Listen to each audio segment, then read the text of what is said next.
அஸ்ஸலாமு அலைக்கம். எப்போவுமே ஒரே மாதிரி உருளைக்கிழங்கு செஞ்சு போர் அடிச்சிருச்சா, அப்போ இப்படி செஞ்சு பாருங்கள். அதுக்கு ஒரு மிக்சர் ஜார் எடுத்துக்கோங்க. அதில் 1 ஸ்பூன் மிளகாய்த்தூள், 1/2 ஸ்பூன் தனியாத்தூள், அப்புறம் 1/4 டீஸ்பூன் மிளகு, 1/4 டீஸ்பூன் சீரகம், 3/4 டேபிள் ஸ்பூன் அளவுக்கு சோம்பு, மஞ்சத்தூள் 1/4 டீஸ்பூன் சேர்த்துக்கோங்க.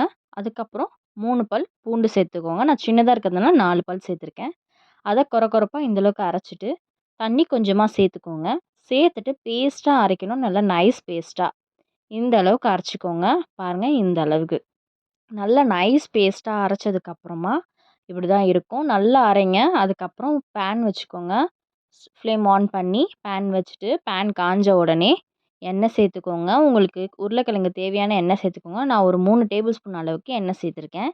சேர்த்துட்டு சதுரங்களாக நறுக்கி வச்ச உருளைக்கிழங்கு சேர்த்துக்கோங்க. உங்களுக்கு எவ்வளோ உருளைக்கிழங்கு தேவையோ அந்தளவுக்கு உருளைக்கிழங்கு சேர்த்துட்டு நல்லா ஒரு தடவை மிக்ஸ் பண்ணி விடுங்க. அந்த எண்ணெயில் மேலே இருக்கிறதெல்லாம் அடிப்பக்கம் வர மாதிரி கிளறி விட்டுட்டு தேவையான அளவு உப்பு சேர்த்துக்கோங்க.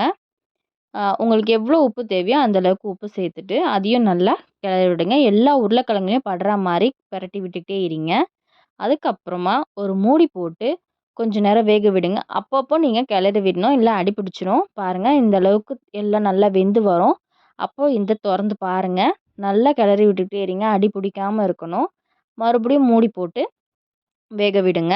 பாருங்கள், மூடி போட்டு வெந்ததுக்கப்புறம் ஒரு 50% வெந்துருச்சு பாருங்கள். இந்த அளவுக்கு வெந்ததுக்கப்புறம் நம்ம அரைச்சி வச்ச பேஸ்ட்டு இதில் சேர்க்குற டைம் வந்துருச்சு.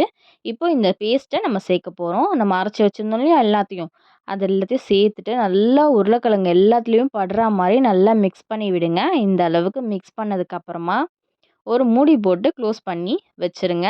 அது கொஞ்ச நேரம் வேகட்டும். நல்லா ஓரளவுக்கு வேகும்போது அப்பப்போ ஆனால் கிண்டி விட்டுக்கிட்டே இருக்கணும், இல்லை அடி பிடிச்சிரும். நல்லா கிண்டி விட்டுக்கிட்டே இருங்க. பாருங்கள், சூப்பரான உருளைக்கிழங்கு டேஸ்ட்டாக இருக்கும். இந்த மாதிரி ஒரு ட்ரை பண்ணி பாருங்கள். லாஸ்ட்டாக கருவேப்பிலை தூவி இறக்கிடுங்க. சப்ஸ்கிரைப் பண்ணாதவங்க சப்ஸ்கிரைப் பண்ணுங்கள். Tata bye bye.